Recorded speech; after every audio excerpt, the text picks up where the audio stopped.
ओम नमो भगवते वासुदेवाय। आज आप सुनिए अधिक मास जाने श्री कृष्ण का अधिक मास को अपना पुरुषोत्तम स्वरूप देने का वर्णन। आप लोगों ने जो प्रेषण किया है वही प्रेषण ऋषि नारद जी ने नारायण से किया था। नारायण ने कहा था वही मैं आप लोगों से कहता हूँ। नारद जी बोले, हे बद्रीपति, जब विष्णु ने अधिक मास के अपार दुख को कहकर चुप हो गए तब भगवान श्री कृष्ण ने क्या कहा, तो आप कहो। श्री नारायण बोले, हे वत्स नारद, लोकनाथ श्री कृष्ण ने विष्णु जी से कहा, वह अति गुप्त है, परंतु जो श्रेष्ठ भक्त हो, जिज्ञासु हो, पाखंडी ना हो, सज्जन एवं सेवा करने वाला हो, उसे बता देना चाहिए। यह गुप्त वचन सकीर्तन करने वाला पुण्य आत्मा जश तथा श्रेष्ठ पुत्र देने वाला है। राजा और राज दरबार को वश में करने वाला, दरिद्रता का नाश करने वाला तथा पुण्य आत्माओं के सुनने योग्य है। अंत्य भक्ति सहित इसका श्रवण करना चाहिए। हे विष्णु, आपने बहुत अच्छा किया जो मल मास का हाथ पकड़कर जहां ले आए। जब आपने अधिक मास को अपना लिया तो मैंने भी इसे अपना लिया। अंत में इसे अपनी समान सर्वोपरि करूंगा। यह गुण, कीर्ति, प्रभाव, ऐश्वर्य, शक्ति, पराक्रम और भक्तों को वरदान देने में मेरे ही समान गुणवान होगा।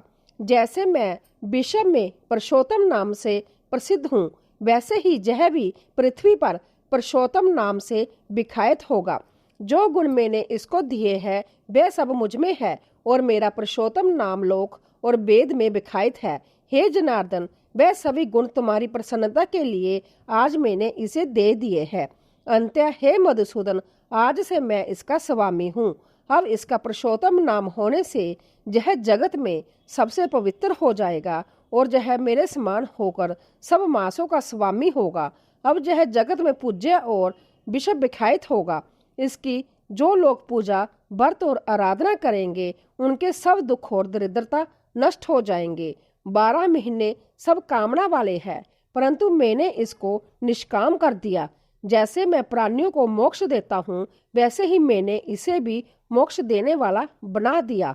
जो कोई भी निष्काम या सकाम भाव से इस अधिक मास को पूजेगा, उसके सभी कर्म भस्म हो जाएंगे और वह मेरे गोलोक को प्राप्त करेगा। इसमें जरा भी संशय नहीं है। जिस परम पद की प्राप्ति को बड़े बड़े भाग्यशाली, जति, ब्रह्मचारी और महात्मा लोग निराहार रहकर दृढ़ व्रत करते हैं, कठोर तप करते हैं, फल पत्र बाजू का आहार करते हैं तथा काम क्रोध आदि को सहन करते हैं, ऐसे महात्मा लोग भी मेरे परम पद को नहीं पाते। किंतु पुरुषोत्तम मास के आराधक केवल एक मास की आराधना से ही वृद्ध अवस्था रहित होकर परम पद गोलोक को बिना परिश्रम ही प्राप्त कर लेंगे। सब साधनों में श्रेष्ठ, धर्म, अर्थ, काम और मोक्ष की सिद्धि देने वाला यह पुरुषोत्तम मास अवश्य सेवन करने योग्य है। जैसे जोते हुए खेत में बोने से बीज करोड़ गुना बढ़ते हैं, वैसे ही पुरुषोत्तम मास में किया हुआ पुण्य कोटि गुना बढ़ता है। कुछ लोग चातुर्मास आदि जग करके स्वर्ग में जाते हैं और वहां से पृथ्वी पर लौट आते हैं, किंतु जो व्यक्ति पुरुषोत्तम मास का आदर पूर्वक सेवन करता है वह अपने कुल का उद्धार करके मुझे प्राप्त करता है। जो मुझे प्राप्त हो जाता है वह जन्म, मृत्यु, व्याधि तथा वृद्ध अवस्था से घिरे हुए इस संसार में नहीं जन्मता, जहाँ जाकर फिर लौटना नहीं पड़ता। वही मेरा गोलोक धाम है। ऐसा वेद और उपनिषदों का वचन सत्य है जो झूठ नहीं हो सकता। इस मास का स्वामी मैं हूँ। मैंने ही इसको प्रतिष्ठ किया है और अपना पुरुषोत्तम नाम भी इसको दिया है, जिससे इसके भक्तों की चिंता अब रात दिन मुझको रहेगी। अपने भक्तों की सभी कामनाएं मुझे ही पूर्ण करनी है। मेरे भक्तों का अपराध कभी भी नहीं गिना जाता।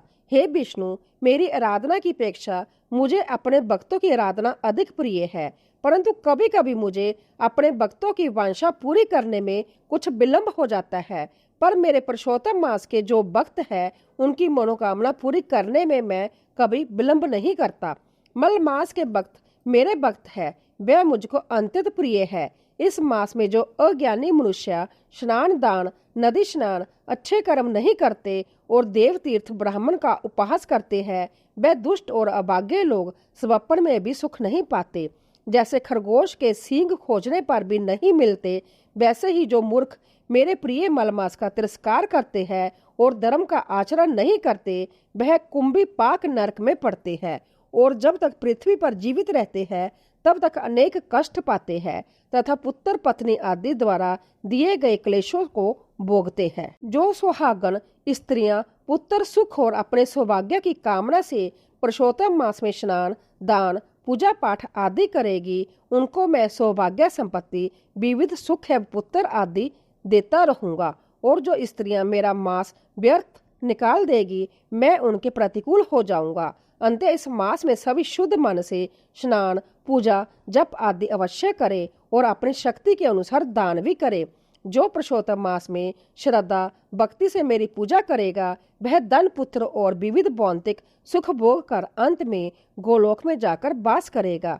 मेरी आज्ञा से सब मनुष्य अधिक मास की पूजा करेंगे, क्योंकि मैंने इसे सब मासों में उत्तम बना दिया है। हे रमापति, अब तुम अधिक मास की चिंता छोड़कर इस पुरुषोत्तम मास को बैकुंठ में ले जाओ।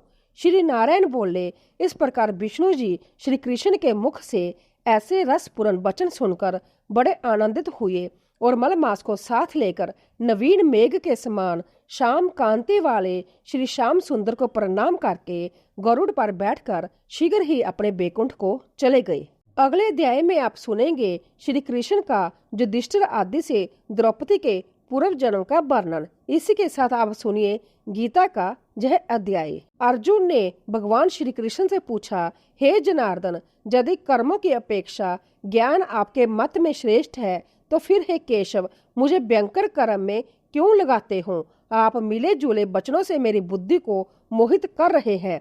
इसीलिए एक बात निश्चित करके कहिए, जिससे मैं कल्याण को प्राप्त हो सकूं। इस प्रकार अर्जुन के पूछने पर भगवान श्री कृष्ण बोले, हे निष्पाप अर्जुन, इस लोक में दो प्रकार की निष्ठा पहले कही गई है। ज्ञान उपयोगियों की ज्ञान योग से और कर्म योगियों की निष्काम कर्म योग से। कर्मों का स्वरूप से त्याग करने से मनुष्य निष्कर्मता को प्राप्त नहीं होता और न केवल कर्म त्यागने से सिद्धि प्राप्त होती है। कोई भी पुरुष क्षण मात्र भी बिना कर्म किए नहीं रह सकता, क्योंकि प्रकृति से उत्पन्न गुणों द्वारा सभी कर्म करने को विवश है। जो मूर्ख मनुष्य कर्मेंद्रियों को रोककर मन में विषयों का चिंतन करता रहता है, वह मिथ्याचारी कहलाता है। परंतु जो मनुष्य मन से इंद्रियों को वश में करके कर्मेंद्रियों से निष्काम भाव से कर्म करता है, वही श्रेष्ठ है। इसीलिए हे अर्जुन, तू शास्त्र विहित सब धर्म रूप कर्म कर, क्योंकि कर्म ना करने की अपेक्षा कर्म करना श्रेष्ठ है। कर्म ना करने से शरीर निर्वाह भी संभव नहीं। जग के लिए किए हुए कर्मों के अतिरिक्त अन्य कर्म मनुष्य को बांधते हैं। इसीलिए तू आसक्ति रहित होकर परमेश्वर के निमित्त कर। सृष्टि के आदि में प्रजापति ने जग सहित प्रजा को रचकर कहा, तुम लोग इस जग द्वारा वृद्धि को प्राप्त हो। यह तुम्हारी इच्छित कामनाओं को पूर्ण करने वाला होगा। जग से देवता प्रसन्न होते हैं और देवताओं द्वारा वर्षा होती है। वर्षा से अन्न उत्पन्न होता है और अन्न से प्राणी उत्पन्न होते हैं। जग कर्म से उत्पन्न होता है और कर्म वेद से उत्पन्न हुआ है। वेद अविनाशी परमात्मा से प्रकट हुए हैं, इसीलिए परमात्मा सदा जग में प्रतिष्ठित है। हे पार्थ, जो मनुष्य इस प्रकार चलाए गए सृष्टि चक्र का पालन नहीं करता, वह इंद्रियों के सुख से आसक्त होकर व्यर्थ जीवन जीता है।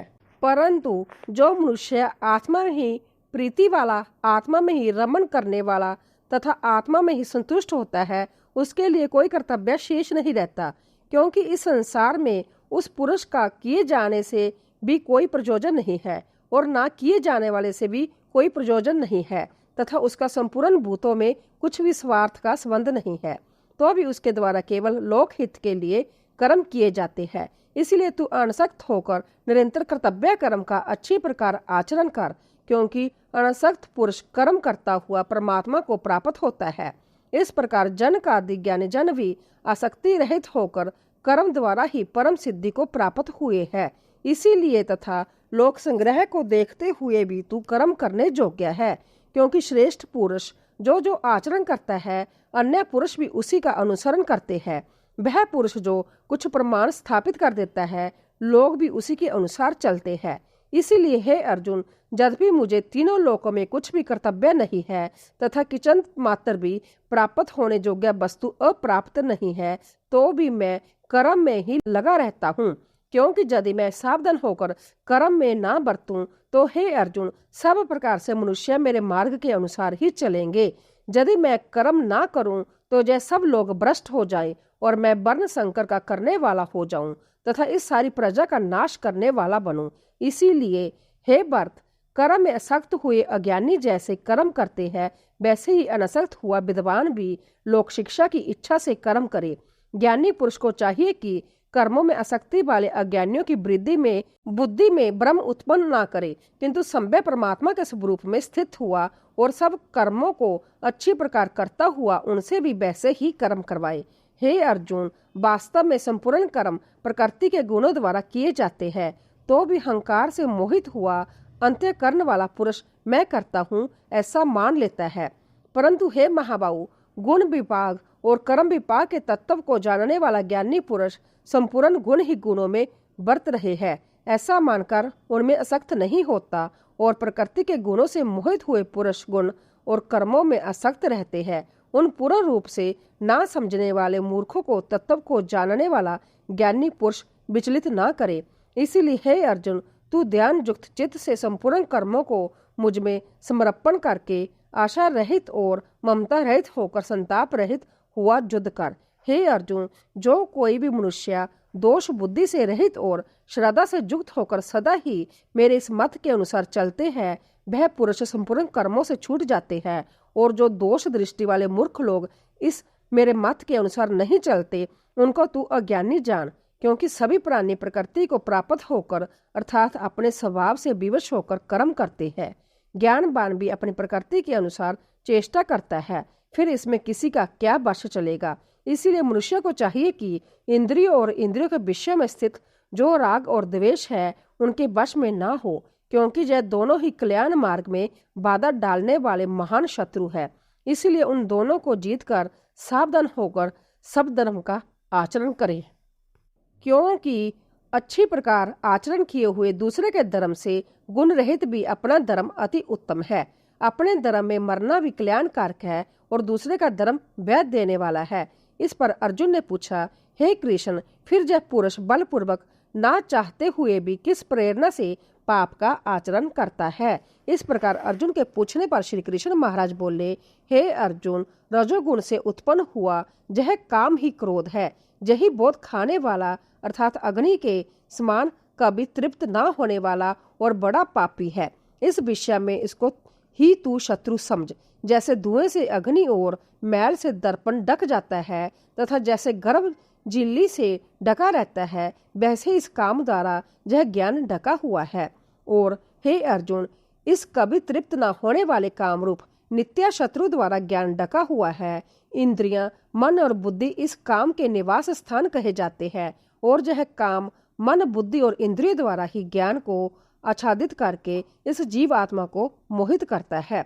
इसीलिए हे अर्जुन, तू पहले इंद्रियों को वश में करके ज्ञान और विज्ञान का नाश करने वाले इस महान पापी काम को निश्चय पूर्वक मार डाल। और यदि तू समझता है कि इंद्रियों को रोककर काम रूप शत्रु को जीतने की तेरी शक्ति नहीं है, तो तेरी यह भूल है, क्योंकि इस शरीर से इंद्रियां श्रेष्ठ, बलवान और सूक्ष्म कही जाती है, और इंद्रियों से परे मन है तथा मन से भी परे बुद्धि है, और जो बुद्धि से भी अंततः परे है वह आत्मा है। इस प्रकार बुद्धि से परे सूक्ष्म तथा सब प्रकार से बलवान और श्रेष्ठ आत्मा को जानकर और बुद्धि के द्वारा मन को वश में करके, हे महाबाहु, अपनी शक्ति को समझकर इस दुर्जय कामरूप शत्रु को मार डाल। ओम नमः भगवते वासुदेवाय नमः। भागवत गीता का यह अध्याय समाप्त हुआ। जो भी मनुष्य इस अध्याय को पढ़ता है, सुनता है और अभ्यास करता है, वह मनुष्य भगवान विष्णु के लोक को प्राप्त होता है। यह थी आज की अधिक मास महात्म्य की कथा। आशा करती हूँ आपको आज की कथा पसंद आई होगी और आप हमारे आने वाली वीडियो का भी इंतजार करेंगे। जय श्री कृष्णा। राधे राधे।